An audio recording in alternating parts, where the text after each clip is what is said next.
Thanks for joining us.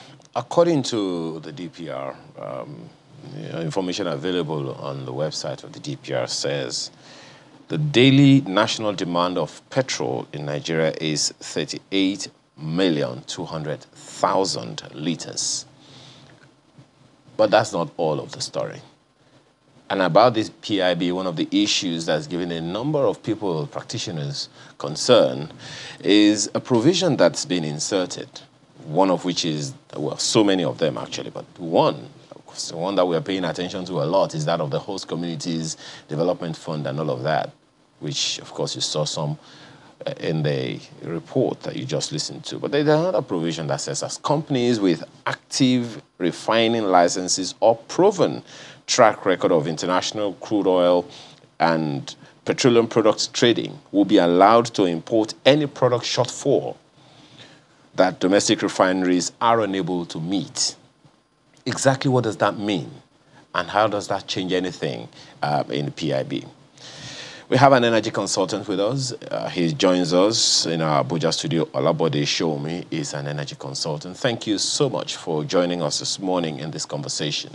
Well, there are so many things certainly giving so many people concern about this one, the host communities fund, this, and then this new one, and so many other things that are being talked about. But then there are those who say the PIB as is a good start, irrespective of its imperfections. What's your take? No, I totally agree with that. We need to realize where we were, and that helps us to put in perspective where we are.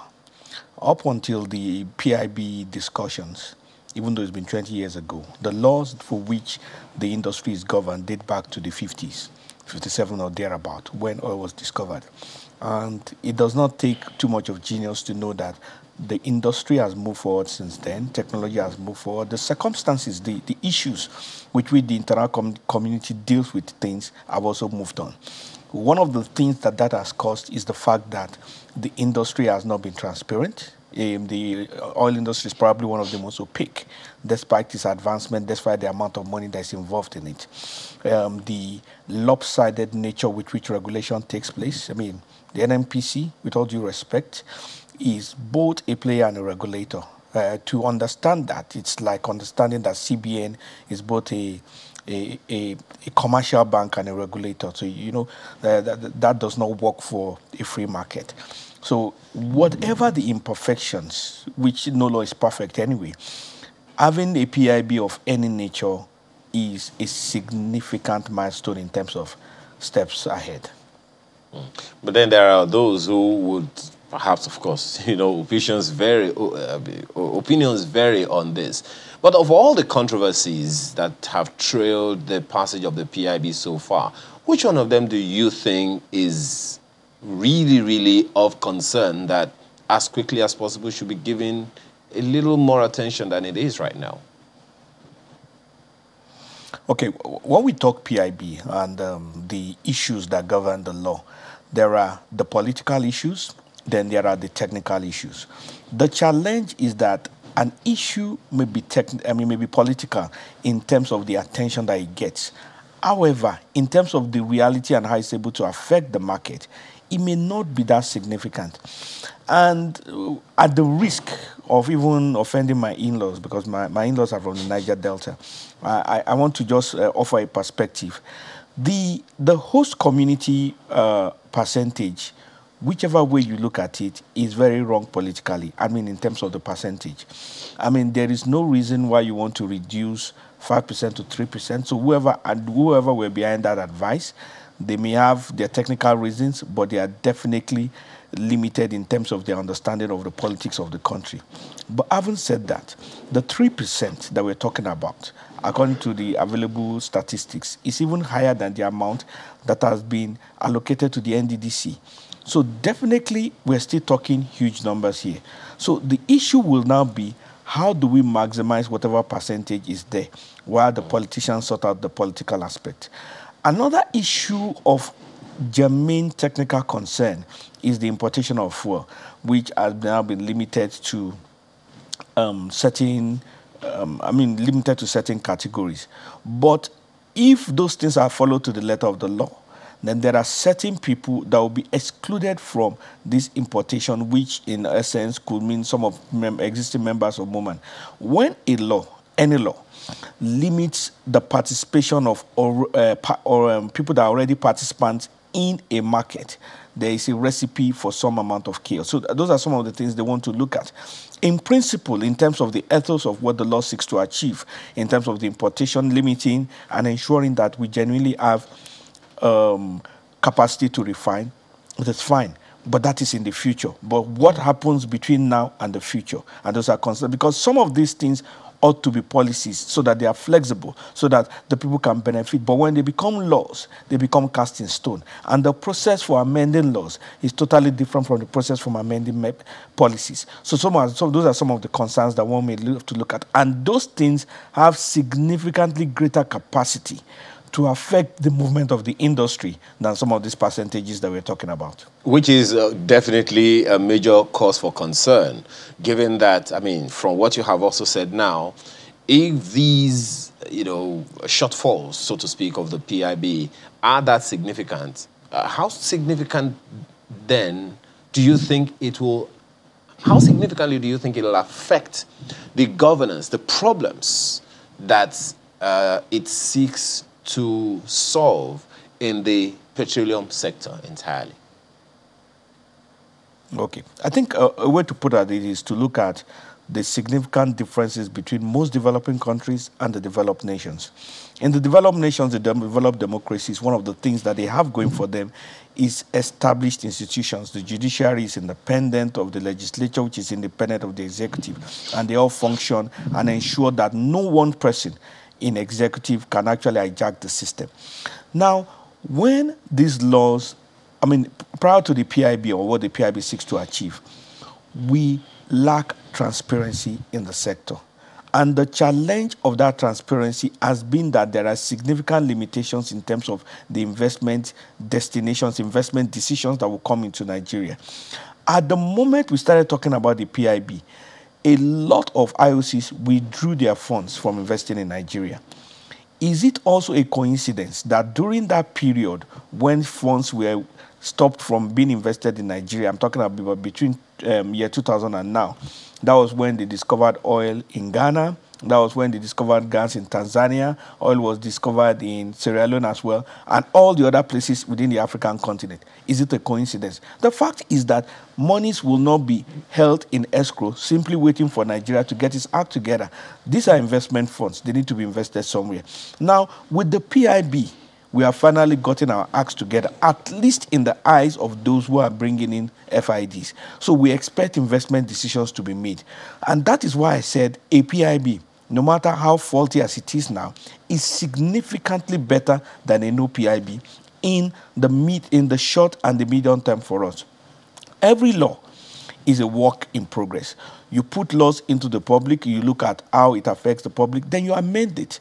These laws can be amended. So in the terms of the realities of how it affects people, how it affects the industry, it can be amended going forward. But for now, let the laws be passed, let funding come into the industry, let capacity of local people be developed, let the industry, the local industry, the domestic market be grown, and let us start the genuine process for industrialization.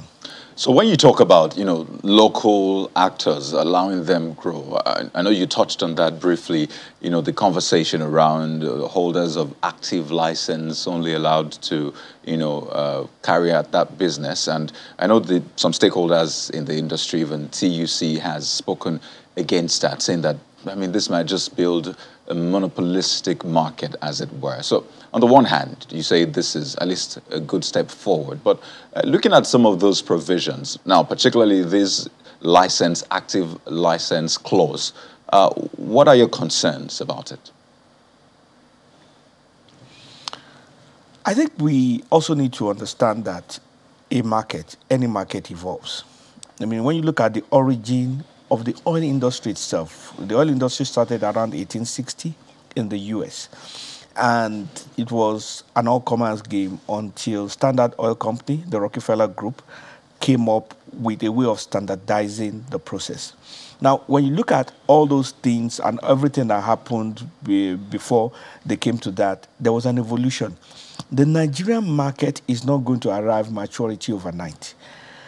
It is true that these laws and these things have these imperfections, but it is also true that in these imperfections, they are going to relate with the public. They are going to relate with the internal public of the industry. They are also going to relate with the external public of those that are outside the industry. Now, it is the push and pull from this interaction that will cause a critical mass of pressure upon the laws, upon the players, and provoke change. There is no way, absolutely no way, that anybody is going to remain monopolistic forever. So what is important, and I'm talking as from somebody who is a player and somebody who is interested in getting something moving, is that let us start. Yes, we may start imperfectly, we may start with one leg, but I'm sure along the line we'll be able to put both foot on the ground and ensure that there's progress. We can spend too much effort analyzing the issues and arrive at what is called analysis paralysis. So rather than spending too much time talking, let's get some activities going, let's get some things doing. That would be my strong views on this. Okay, so let me give you this quote from TUC President, Mr. Quadri Olaleye, on this matter, this particular active license provision in the bill, saying that the labor chiefs are surprised, dismayed, and irritated by the conspiracy to waste another opportunity to fix the sector, noting that from the lawmakers' position and body language, one could infer that they are serving the interest of some few individuals to the detriment of over 97% of the country's population. But the Congress will not allow that to happen. Now, that's not just the view of the TUC. I referenced some other stakeholders in the industry. I'm sure you've been getting these fillers. You think that this will not last for long, but for some people, it will be law. And of course, laws would be obeyed. And you know how long it even took to get to this point in the first place. So what are the options, really? Okay. First of all, the process of lawmaking anywhere in the world is not peculiar to Nigeria, really. Involves lobbying. It is my understanding, to my knowledge, that for all the public hearings that involved industry stakeholders, the TEC had the opportunity to make their own presentation and their own clauses. Maybe it is possible they did not follow up well enough. Maybe they did. I wouldn't really know. But the issue, obviously, from what they are saying is that they feel significantly concerned that the PIB, as currently constituted, does not reflect their interest and does not reflect the interest of Nigerians. And that is their view, and they are strongly entitled to it. My own concern and my own issue really is this. The opportunities that they had to express it with respect to meeting with all the leaders in those committees, did they fully exploit it? Because it is one thing to come and speak in media and grandstand and refuse to do the work that needs to be done. I'll give you an example. In the Senate, there's a joint committee responsible for the PIB. It is a joint committee of the Committee on Downstream, the Committee on Upstream Resources, the Committee on Gas. Two out of the three chairmen are from the Niger Delta and have strong concerns about those things. In the House of Rep, there's an ad hoc committee, a special committee on that. The deputy chairman of that committee is also from the Niger Delta. So one begins to ask, how often, how regular, or did they at all interact with these people to express their concerns? Or did they just leave it in the vacuum and expect that the forces pushing and pulling will actually allow it to be achieved? Because we need to understand and realize that lawmakers are there. They are there to be used by the people, to be used by the forces in the industry. But if the lawmakers are not engaged, somehow they may not achieve those things.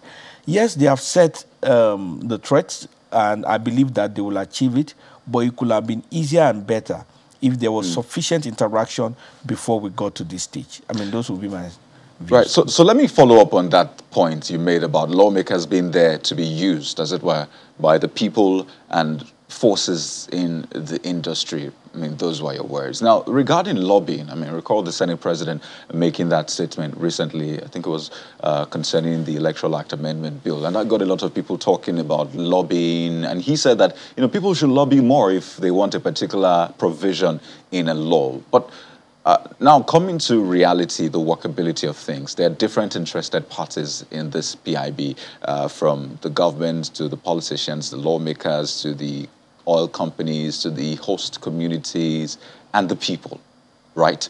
So it's one thing for, players, companies to want one thing. It's another thing for the people to think, wait a minute, this might not work for us eventually. So don't you think in terms of lobbying, the person with the most influence, with the most power, would usually get the outcome they want, but is that necessarily the right outcome? Well, I'd like to use this example in terms of describing lobbying. It's like, look at the person to be lobbied, in this case, the legislator as a beautiful bride. You have about 5 men who are suitors trying to get the hand of the lady in marriage. It doesn't necessarily mean the person with the the highest amount of money is going to get the bride. Neither does it mean it's the person who is most good looking. There are usually a combination of factors that determine the final decision that is going to be made. The same thing applies with the legislature. The significant issue is that people don't actually try and they assume. The moment you get to sit with a lawmaker, and I'm not saying a politician is going to tell you the truth or they are perfect people.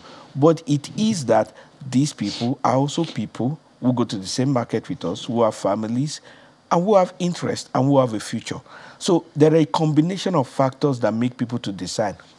The issue about lobbying is influence. And all influence is not measured by your deep pocket. On the contrary, sometimes a deep pocket can be a disadvantage when it comes to peddling influence.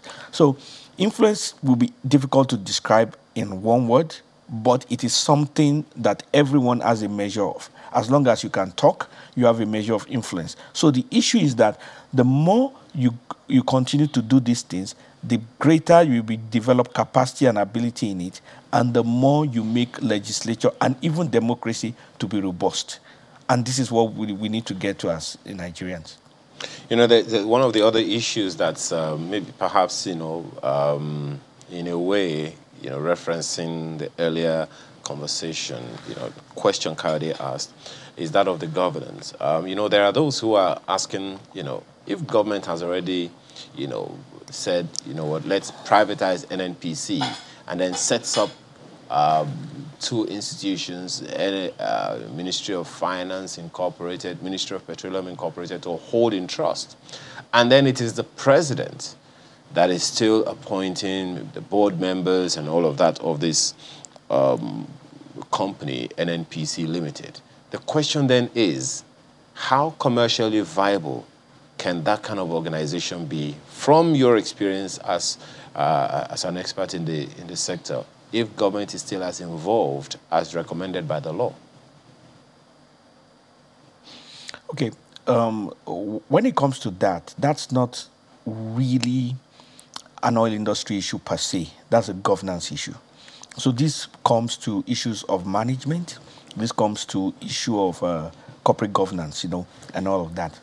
My first job was in KPMG.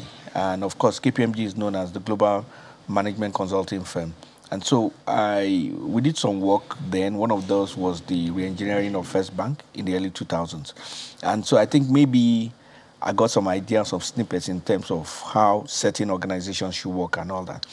One of the first things we need to note is that the fact that NNPC is stripped of certain other, what I call distracting activities, enables it to focus. So NNPC's arm or aspects that it's dealing with regulatory powers will be totally stripped of it, and it just focuses on operations, which means it can be either accountable for one thing. and it will not be within itself to also be regulated. And that's a big plus. And that happens to anybody. I mean, if you're a newscaster, you are responsible for cleaning, you are responsible for security, all within one organization, you may not be as effective as if you are responsible for one thing. So, irrespective of who is owning the organization now, the fact that it's a limited liability company that is focused on operations changes the ball game entirely. That's number one. Number two, as a limited liability company, they are liable to all the laws and activities that are concerned limited liability companies, which means that by law, they must submit their audited reports. So it is no longer the way it used to be when audited reports are discretionary and some of it may not be properly audited. They will submit to the CAC and then they will, so by law, you can actually find out how they spend their money. And they will not have a case of a 50 billion loss in one refinery and you don't really know how the thing took place. All that is going to change.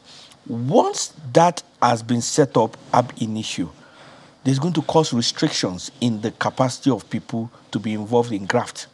And so those are significant. So these are things that is irrespective of whoever is heading the organization.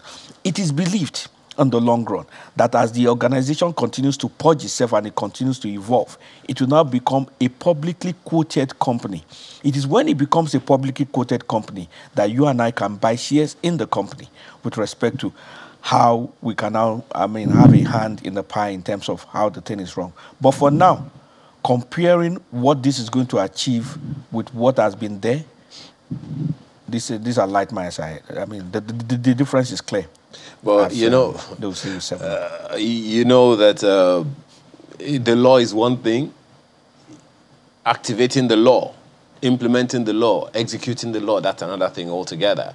And quick reference, by the way, to the example you gave the other time about the newscaster being floor manager, cleaner, and all of that. Maybe it's an SME, a small business, but I don't think that's the case here that we are talking about. Because, there are those who also had concerns that unbundling the NNPC, for instance, and going along the conversation that the bill is recommending, is, in a way, some people are saying, okay, maybe it's a soft landing because the fears were initially about, privatizing the NNPC was, it's going to go into certain privileged, hands. But now that's not what is happening. So do you think that's a plausible argument for this, so that maybe it's a transition and then after some time government is going to completely hands off?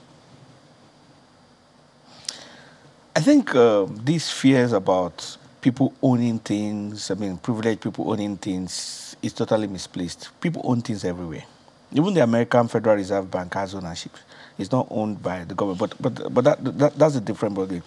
Even if certain people own the NNPC, and it will be run more effectively, and it will still do the services that it delivers to Nigerians. I think there's a seismic shift that is needed in the way we look at things, the way we look at capitalism as a whole. It doesn't matter who owns what. It is the effectiveness, the effectiveness of service delivery of institutions and organizations that matter. If NNPC is owned by two people and we get fuel on time, we get it at a competitive price, we eliminate corruption, it attracts foreign direct investment into the country, what difference does it make with that and one that is owned by government and is full of corrupt activities, does not attract foreign direct investment, does not develop capacity of Nigerians? We need to think in terms of what is genuine progress rather than what another person has. And I think that is something that Nigerians really need to help themselves with so that they can get used to how capitalism works. With respect to the law being one thing and how and implementation being another. That is true. That is true in virtually everything. But however, if there is no law, you are not even going to begin implementation. So having the law is one thing. Then having stakeholders forming a critical mass to ensure that the law is effected is another thing. And who are the stakeholders? The media is a stakeholder. Civil society is a stakeholder. SMEs in the industry are stakeholders. Everybody who has a stake, who has an interest, has a right to follow what is happening in the industry, question what is happening in the industry, and hold people responsible that what the law has said must be done. We do not leave it to the goodwill and the good nature and the church mind of people who are implementing to do the best. No, the way society is set up, the way democracy is set up, is that everybody who is connected should put enough pressure on those who are acting on it. We should investigate them to the core and ensure that they do their job. That way, we have a better society for everyone. How those other critical stakeholders, as you put it, play a role in the implementation of this law for the benefit of millions of Nigerians. That's what we'll take on, among other things, when we return from this break. To see this.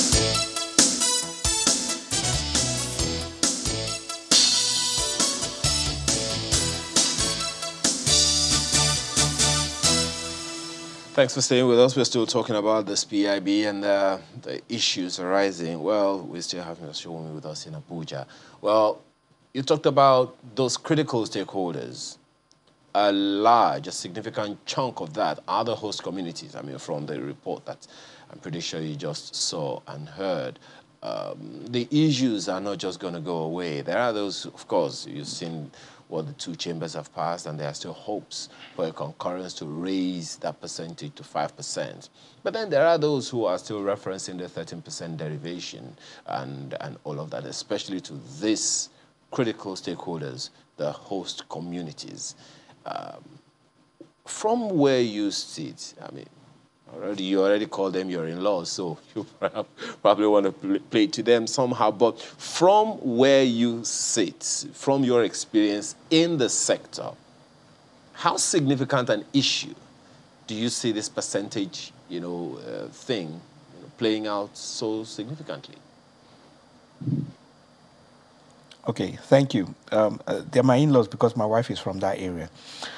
I think we need to understand that one of the bigger challenges in terms of what has happened with the host communities has not so much been the amount of money that has been spent, but the integrity and the judicious nature that was absent in terms of the amount of money that has been spent.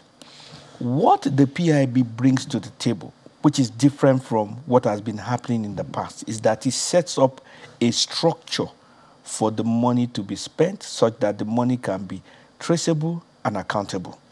And I think that is a significant difference from what had been happening in the past. Irrespective of whatever anybody sees, it is possible to take whatever you have at hand now, receive some blessings from God on it, and allow it to bless the people and multiply. If we spend too much effort on the politics, we are going to be limited by the implementation. Having said that, that does not mean that it was politically right for them to reduce it from 5% to 3%. The aesthetics is just not appealing. And they can argue it in terms of the amount of money that is involved. They can argue it in terms of whatever factors, but it is just not a politically correct decision. And for a nation that is at the edge of what it is now, given the circumstances of what it is happening now, there may have been, it allows whatever interpretation is there.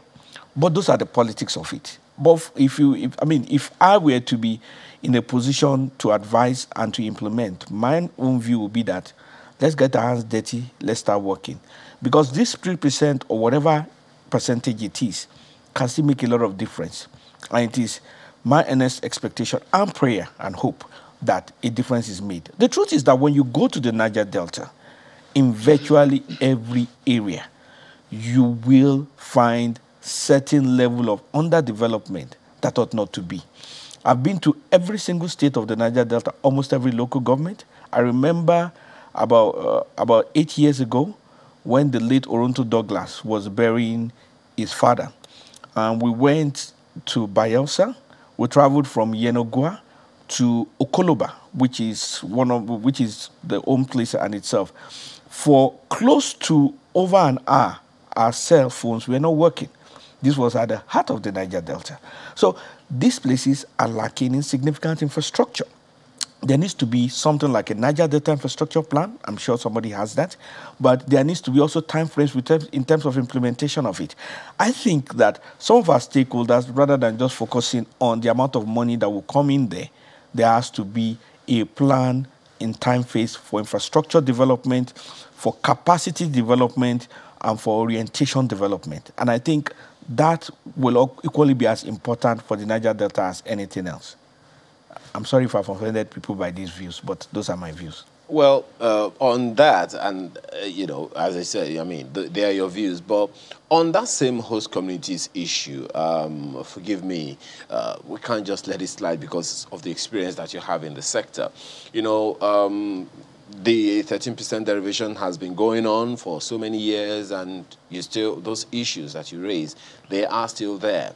Now, as you said, the PIB already recommends a way in which this percentage of the, are set aside or being set aside for the host communities development, how it will come in and how it will be expended and all of that.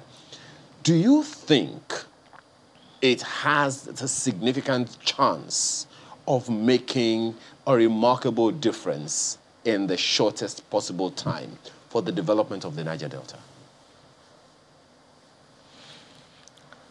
Does it have a chance? Yes. Will it do that work? That remains to be seen. You see, we need to understand that when we set up a framework is a theoretical structure to ensure that something happens.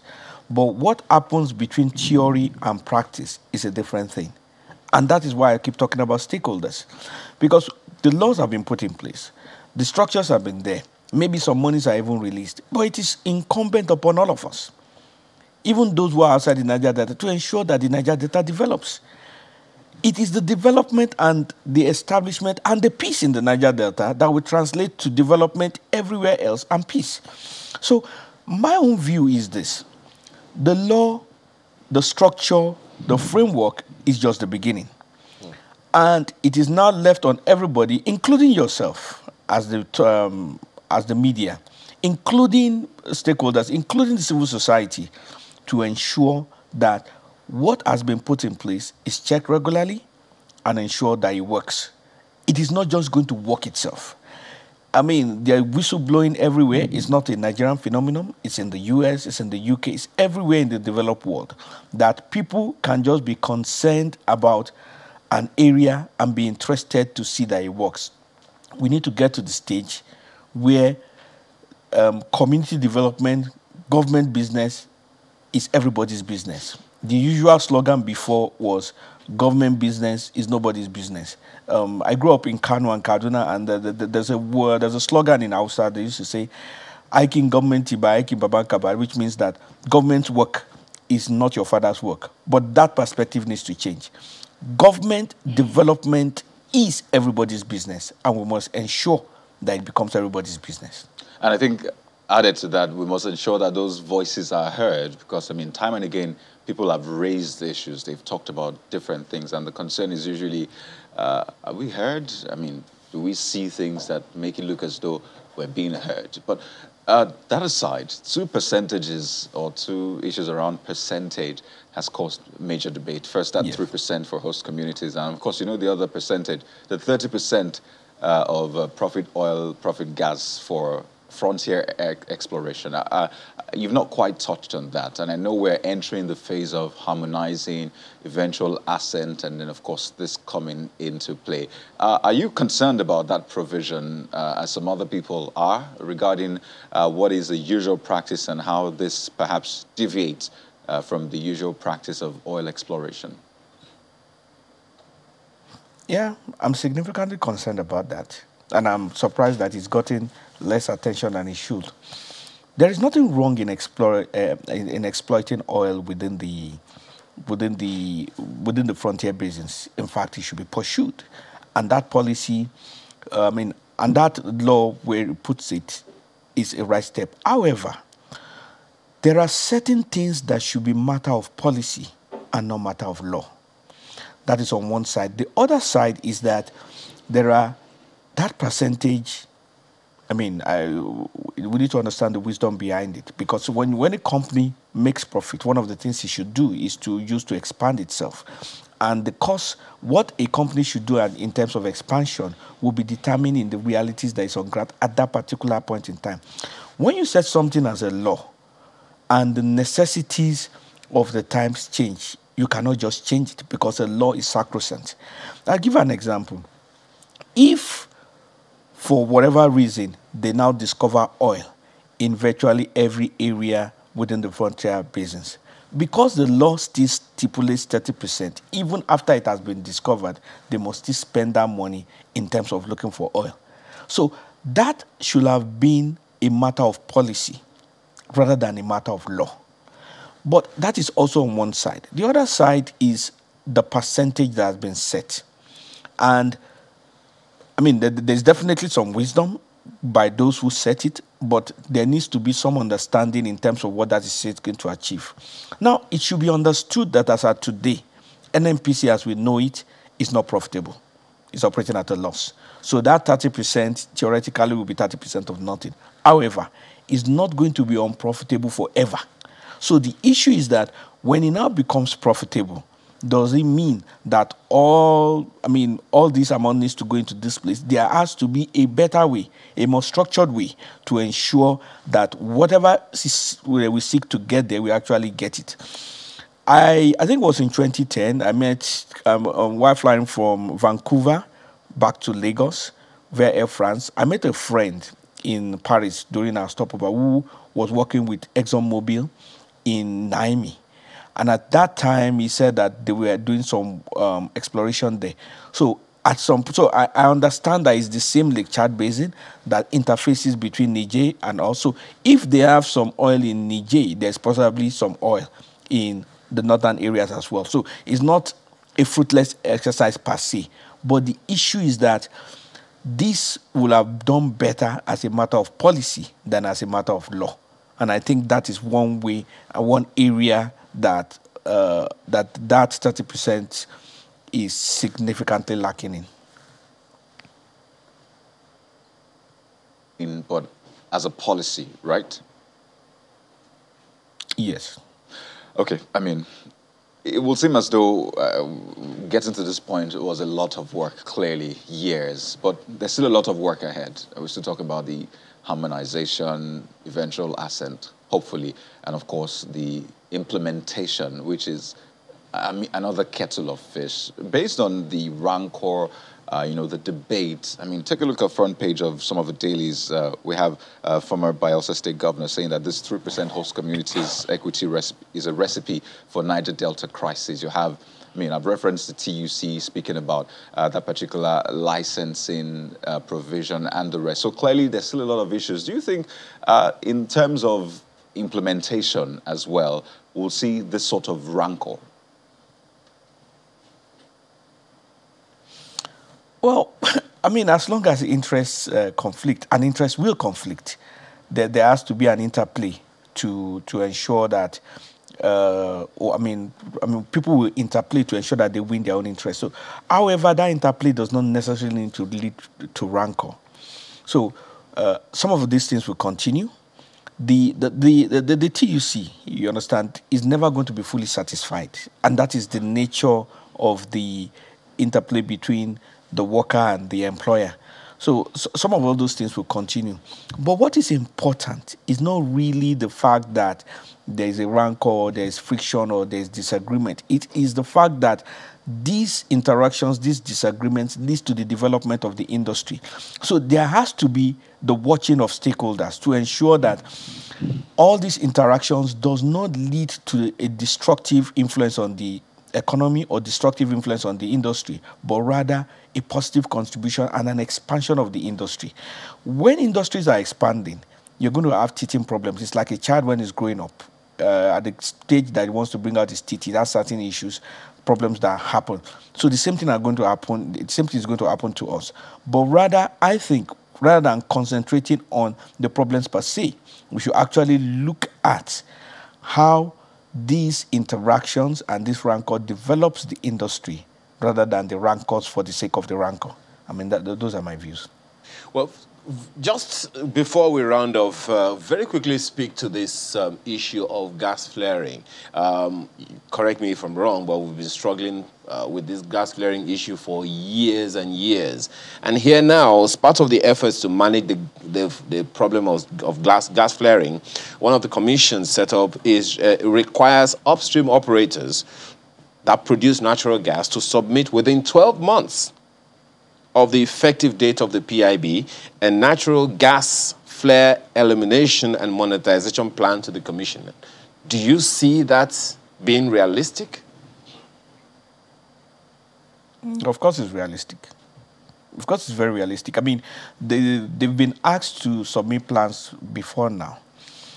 But the part of the problem in terms of the gas flaring has been the laws that were in place. And some of all those concerns that did not make or did not encourage utilization of gas had been taken care of by the PIB. So we expect and hope that that will end. We need to realize that gas will come both as a byproduct and as waste. Now, until you find a use for that gas, it will always be wasted.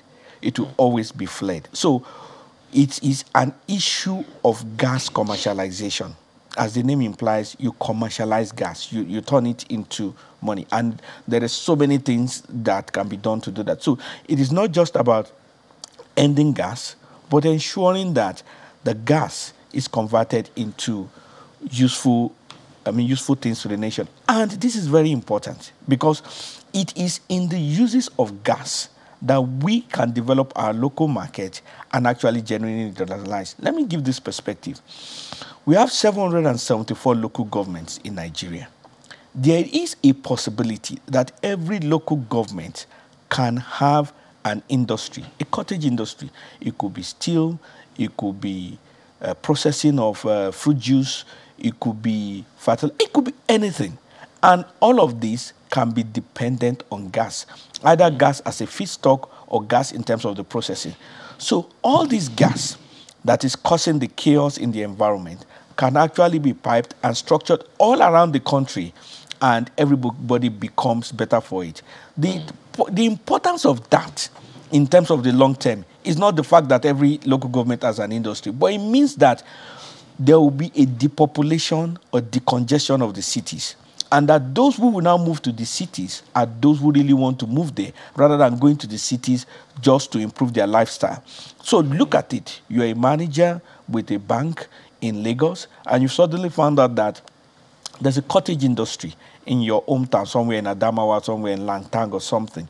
And that given your knowledge of how operations go, you can actually have a retainership with that industry that earns you 40 million naira a month, 40 million naira per annum, and that's about your salary. So if you move to the rural area, you earn what you were earning in Lagos, you obviously spend less, your lifestyle quality improves, and you can do your holidays abroad as you used to do.